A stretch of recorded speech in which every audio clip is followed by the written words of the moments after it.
देख रहे हैं भारत लाइव। बिहार से एक बहुत बड़ी खबर सामने आ रही है। दरअसल बिहार में आंकड़ा बढ़कर 93 हो गया है और कोरोना पॉजिटिव मरीजों की संख्या जिस हिसाब से बढ़ रही है, कहीं ना कहीं एक बड़ा सवाल है कि इसको हैंडल कैसे किया जाएगा। हालांकि बिहार सरकार इस पे लगातार अलर्ट है, लगातार काम कर रही है और इसका खंगाल रही है कि जो भी कोरोना पॉजिटिव मरीज सामने आए हैं उनकी ज़्यादा से ज़्यादा जांच हो पाए। इसलिए कल केंद्र सरकार ने भी बिहार सरकार को 6240 रैपिड टेस्ट किट प्रोवाइड किया और इसके साथ ही सरकार का दावा है कि हम इससे निपटने की भरसक प्रयास कर रहे हैं। लेकिन जो आंकड़े सामने आ रहे हैं वो चौंकाने वाले हैं। आंकड़ा लगातार बढ़ रहा है और अब आंकड़ा 93 पहुंच गया है। आपको बता दें कि कोरोना अब बिहार के अन्य जिलों में अपना पांव पसारना शुरू कर दिया है। पहले 13 जिले कोरोना इन्फेक्ट थे, 13 जिलों में कोरोना का कोई ना कोई मामला सामने आया था, लेकिन अब बिहार के भोजपुर तक ये कोरोना का कहर बरप चुका है और भोजपुर से एक शख्स को कोरोना पॉजिटिव पाया गया है।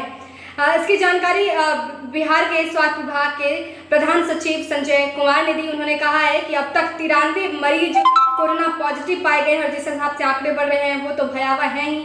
नालंदा में 4 मरीज कोरोना पॉजिटिव पाए गए हैं, वहीं बक्सर में 2 और आरा में 1। यानी आज 24 घंटे के अंदर अभी तक 7 मरीज यानी 7 नए मरीज कोरोना पॉजिटिव पाए गए हैं। बहरहाल मैं आपको इस वक्त का आंकड़ा बता रही हूँ, लेकिन आप इसे पुराना आंकड़ा ही समझिएगा, क्योंकि जिस हिसाब से जिस रफ्तार से आंकड़े में वृद्धि हो रही है, हर डेटा हर समय हर एक सेकंड में पुराना हो जा रहा है।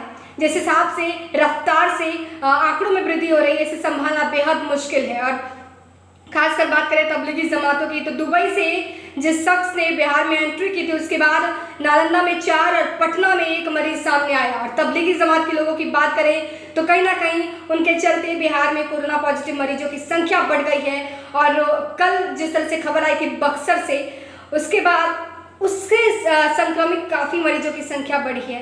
वैशाली की बात करें तो वैशाली में जो शख्स कोरोना पॉजिटिव पाया गया उससे संक्रमण में उसे 100 लोग, करीब 100 लोग उसके संपर्क में आए थे और उस पर भी लगातार जांच हो रही है कि कहीं कोई कोरोना पॉजिटिव मरीज तो ना मिल जाए। इसके साथ ही नालंदा से एक शख्स पटना के सुल्तानगंज इलाके में आया और इसके बाद सुल्तानगंज इलाके में हाई अलर्ट पर रखा गया उसको। वहाँ पर इलाके को सील कर दिया गया। खासी बात करें पुलिस सख्ती की तो पुलिस कस्ती भी वहाँ तैनात है और लगातार निगरानी रखी जा रही है। इसके साथ ही खासपुरा इलाका यानी कि पटना का राजा बाजार इस वक्त हॉटस्पॉट बना हुआ है। रात भर वहाँ पुलिसिंग की गई है, रात भर वहाँ पे जांच पड़ताल किया गया और जाना गया है कि आखिर ये चेन कहाँ से बिल्डअप हुआ। तो कहीं ना कहीं पुलिस प्रशासन चप्पे चप्पे पर अपनी निगाहें गड़ाई हुई है और हर समय इस बात का ख्याल रखा जा रहा है कि इस चेन को ब्रेक कैसे किया जाए, क्योंकि बिहार के लिए एक बड़ी समस्या है। जहाँ तक जाँच की बात करें तो बिहार में स्वास्थ्य विभाग के मुताबिक जांच तेजी से हो रही है और कल केंद्र सरकार से रैपिड किट मिलने के बाद कहीं ना कहीं ये उम्मीद जगी कि अब बिहार में जांच में और भी तेजी आएगी और कोरोना पॉजिटिव मरीजों की संख्या कहीं ना कहीं सटीक मिल पाएगा, क्योंकि जांच की कमी होने के कारण बहुत सारे मरीज छूट गए हैं। बहुत सारे मरीज की जांच नहीं हो पाई और ये पता नहीं चल पाया है कि क्या वो कोरोना संदिग्ध हैं, क्या वो कोरोना पॉजिटिव या निगेटिव हैं। तो ऐसा बहुत सारा डेटा है जो क्लियर नहीं हो पाया। लेकिन अब क्योंकि बिहार में कोरोना टेस्ट किट की बात करें तो वो मिल चुका है, बिल गेट्स ने भी दिया, उसके बाद केंद्र सरकार भी कर दी और खासकर इंस्टॉलमेंट पे भी केंद्र सरकार प्रोवाइड कर रही है। तो इसको लेकर अब बिहार में तेजी तो आई है, आंकड़ों की जांच भी हो रही है, लोगों की जांच भी हो रही है और पता लगाने की कोशिश किया जा रहा है कि आंकड़े क्या हैं। बहरहाल अभी तक जो आंकड़ा है वो 93 और मैं बार बार कह रही हूँ ये आंकड़ा पुराना हो गया। अगर मैंने कह दिया कि अभी का आंकड़ा 93 है यानी कि ये आंकड़ा पुराना हो गया, क्योंकि जिस रफ्तार से आंकड़े बढ़ रहे हैं हमेशा आपको नए आंकड़े दिखाई दे रहे हैं, नए आंकड़े आपको मिल रहे हैं। इस वक्त आपसे सिर्फ एक ही अपील, अपने घरों में रहिए, स्वस्थ रहिए, सुरक्षित रहिए, लॉकडाउन का पालन कीजिए और वो सभी जिम्मेदारी निभाइए, क्योंकि अभी आपकी जिम्मेदारी निभाने का समय आ चुका है। अभी हमारे बिहार की हालत काफ़ी नाजुक हो चुकी है और जिस तरह से रफ्तार हो रहा है 13 के बाद अब 14 जिले कोरोना से इन्फेक्टेड हो जाते तो कहीं ना कहीं बड़ा सवाल है। सिर्फ बिहार सरकार इसके लिए जिम्मेदार नहीं होगी, जिम्मेदारी आम नागरिक की भी, आम जनमानस की भी है। तो आप अपने घरों में रहिए, लॉकडाउन का पालन कीजिए, घर में रहिए, सुरक्षित रहिए, क्योंकि आंकड़े काफ़ी भयावह हैं। अपने आप को सतर्कता के साथ अपने घर में ही रखिए, ज़रूरत पड़ने पर ही बाहर निकलिए और कल यानी कि सोमवार से बिहार सरकार और केंद्र सरकार के गाइडलाइन के बाद बहुत सारे दुकानें खुली रहेंगी। खासकर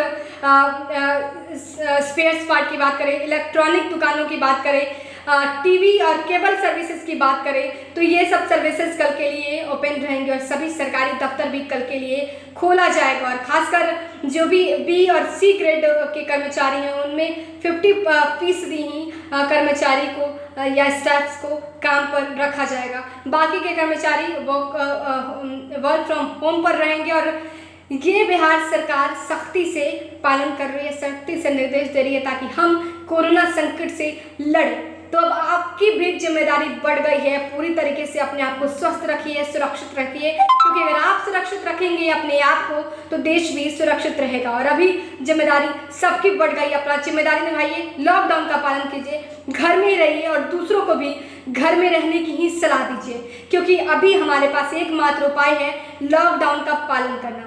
उसके बाद हमारे पास कोई उपाय नहीं बचता है, मात्र एक उपाय है। अगर अपने आप को आप सुरक्षित करना चाहते हैं, लॉकडाउन का पालन कीजिए। काफ़ी सोच समझ के आपको ये गवर्नमेंट की तरफ से बोला गया है लॉकडाउन का पालन करने के लिए। तो अभी जिम्मेदारी निभाइए, लॉकडाउन का पालन कीजिए, क्योंकि आंकड़े जिस तरह से बढ़ रहे हैं उन्हें रोक पाना बेहद ही कठिन है। हर आंकड़े पुराने होते जा रहे हैं, नए आंकड़े सामने आ रहे हैं। तो अगर इससे निपटना है तो लॉकडाउन का पालन कीजिए, घर में रहिए, स्वस्थ रहिए और सुरक्षित रहिए। देश और दुनिया की तमाम खबरों को देखने के लिए बने रहें भारत लाइव के साथ। नमस्कार।